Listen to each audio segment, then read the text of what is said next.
gaming industry, and today's guests are the Deputy Minority Whip in the National Assembly, GEM MP Jikoyo Midiwo, and James Shikwati, the Executive Director of the Interregion Economic Network, an economic think tank. And before the break, you both very clearly articulated the threats to the country, both economically and in terms of security.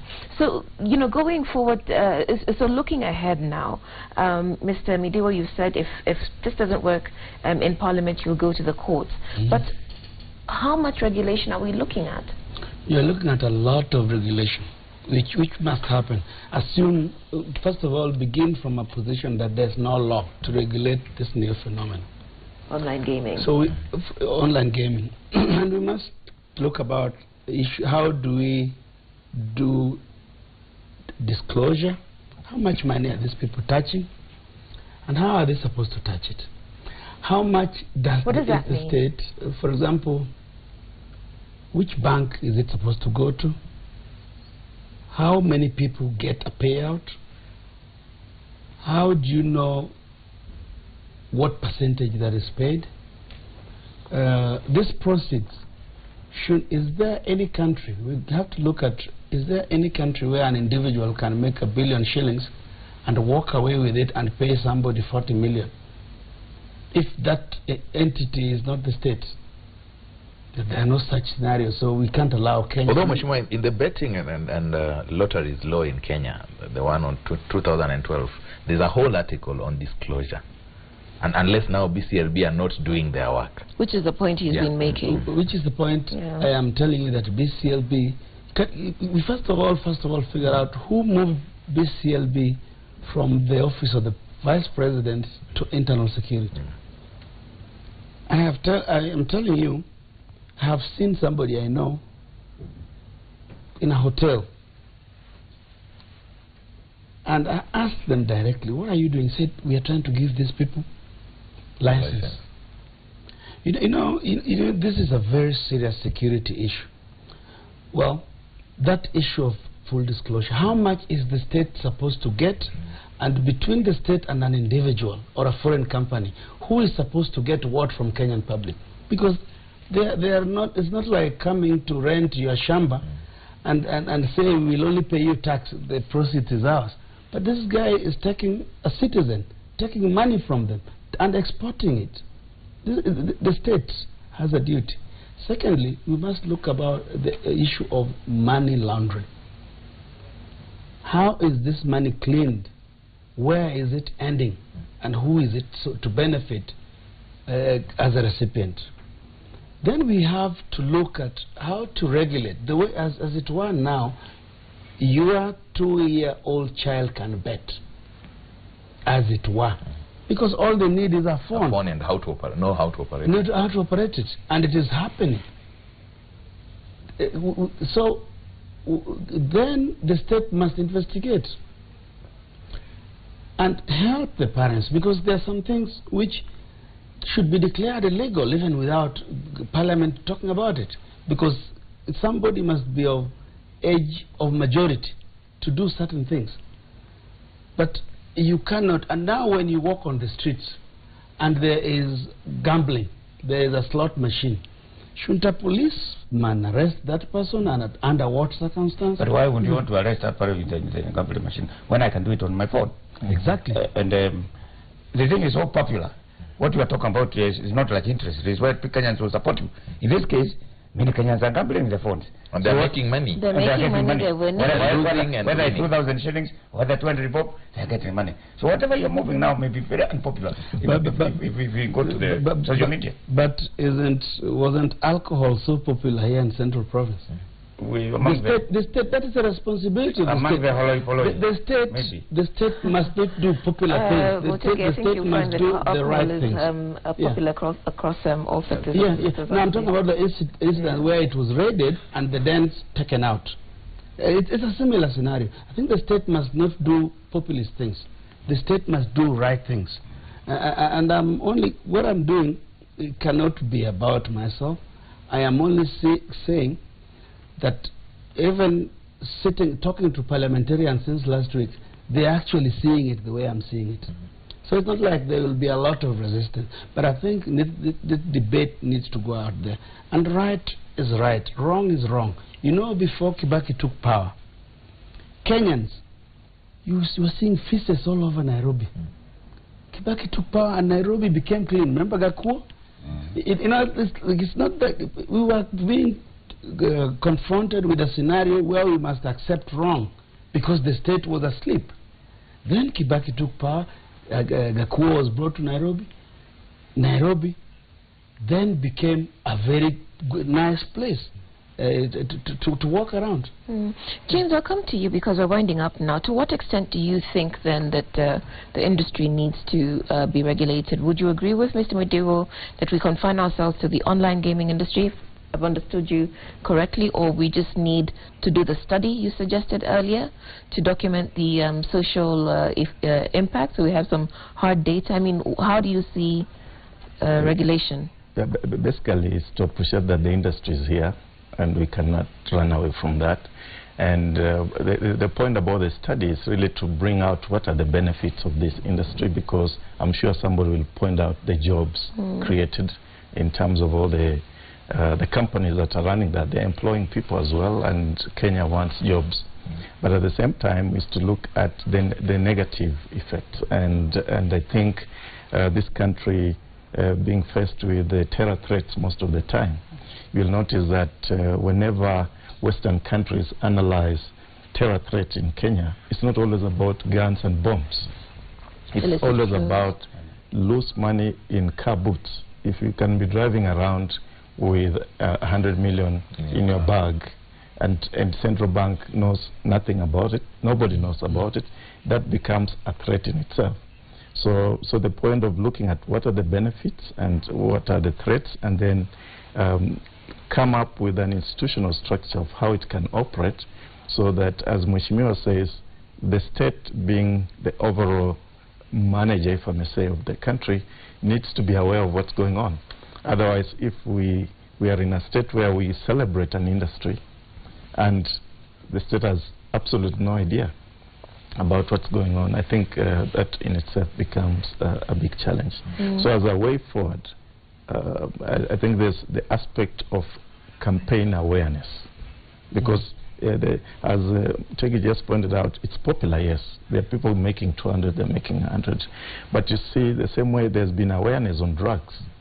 You know, you're being told, okay, it's a good thing, it makes you feel good now, but tomorrow you'll be a cabbage. So they need to create that awareness to back up Mheshimiwa's campaign. And there's also the need to also look at its effects in other countries, as I said, that have tried it before, and what it meant for them in the long term. How we verify? Is it possible to abolish it completely with that online banking?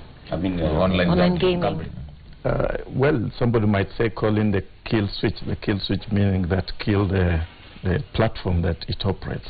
But I think maybe Kenya, being a country that prides itself in technological innovation, I think all we need is to make use of the innovations to be able to follow up what's going on, because I don't think we need to switch it off. I think. How are you verifying the good? Because again, the law says that, you know, proceeds must be donated to charitable causes.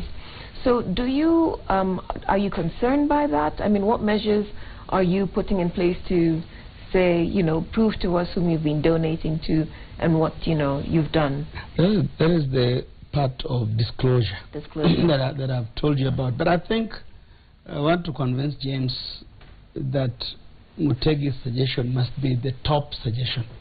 Abolishing kill this thing. If you don't, you may not have a country in 12 months. You may not. The effects of it, because you know, even if we achieve nothing, they should have been saying gambling is addictive. Be careful. It's illegal to people below this age. There is no law would work. So the law you keep referring to is an, I think, 1966 law. It is not every aspect of it which is been played about with is the aspect of this much tax goes to the state and this all this thing. But you know, you must separate the issue of this gambling, or if you go to the racetracks, or the one of charity sweepstakes, and this thing of online betting. Because when you say you need people to disclose, or people to donate to charities, or people to do ABCD, you must know those people first. We don't know these people. They are shadowy figures. The owners of this. But I think it's possible to know if the state purposes to. Because if you are talking about using mobile phone platforms, and we had even the other day KRA saying they might start following M-Pesa to know exactly how much James transacts.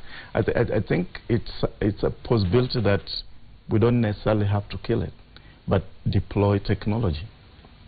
Technology to help us just follow the threads to know where is this money going and who is doing what. Well, that's just to back up the issue of the regulation, of course.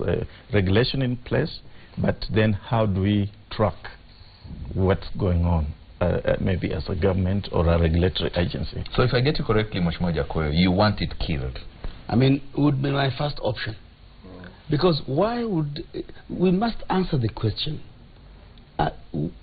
As vibrant as we were, wouldn't it be better if the state has the money and individuals enjoy the services? Or which state allows individuals? Which state on earth? Because this thing is even illegal here in England. As you say, we pride ourselves in some technology. It's not true. This is borrowed technology. What we are using is borrowed technology. It's nothing here which is innovated here. So we are not that kind of person. We are a hustler nation. And we are hustling negatively, and it's not good.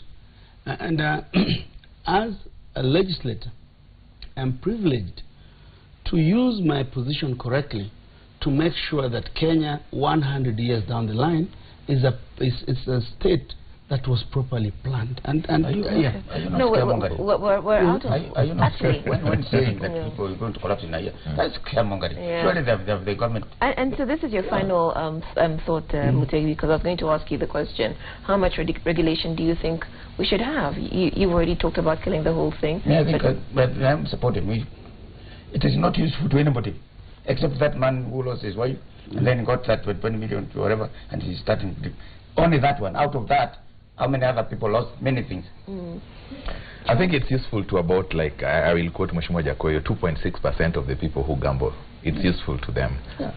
From where I sit, I would suggest we look at it more critically. Like you said, we need to do a social assessment. In England, for example, I was going through the laws that govern betting and lotteries, and it's very clear. It's a mental disorder. It's actually certified as one of the medical conditions that one would relapse to if not checked. And they say only 6% of the people who gamble remain sane after they keep winning. In my opinion, as far as security is concerned, as far as putting money into the hands of people are concerned, it needs to be tightly regulated. I'm only wondering how it's going to happen in Parliament, given that they are rent seekers. James, your final thoughts? Yeah, I think we may still be using borrowed technology, but we can deploy it. We need to deploy technology to enable even the government and the legislators to have a clear picture of what's going on, because for now it looks shadowy, but I do not think it's impossible to get to know what's going on. Yes. Sir, your final thoughts, given that you sit in a house of rent seekers? No. That is a house of honorable members. That does not mean there may not be a few rent seekers. And this society is corrupt, Udwa. Or the vice versa. If people don't accept it. Or the vice versa, a few honorable members and a lot of rent seekers. But that is a reflection. Remember, your leaders are only as good as you are. You know, it's this thing that it is the MPs who are corrupt. And this is a very corrupt economy. If we accept that, remember they always say, accept your sins, then you shall be saved. My last thought is that you need to make a determination as a nation whether the state should have instruments of security and money or individuals. If you do that, you will begin to form a nation. Thank you very much for that. Our time is up, and so I'll thank our guests for their time on Cheche this morning. The Deputy Minority Whip, Jakoyo Midiwo, and James Shikwati, the Executive Director of the Interregion Economic Network. Our thanks also to our panelists. Okay, Charles Odhiambo and Mutegin Jao. My name is Udwaka Mimo. Thank you for watching Cheche. We'll see you next week.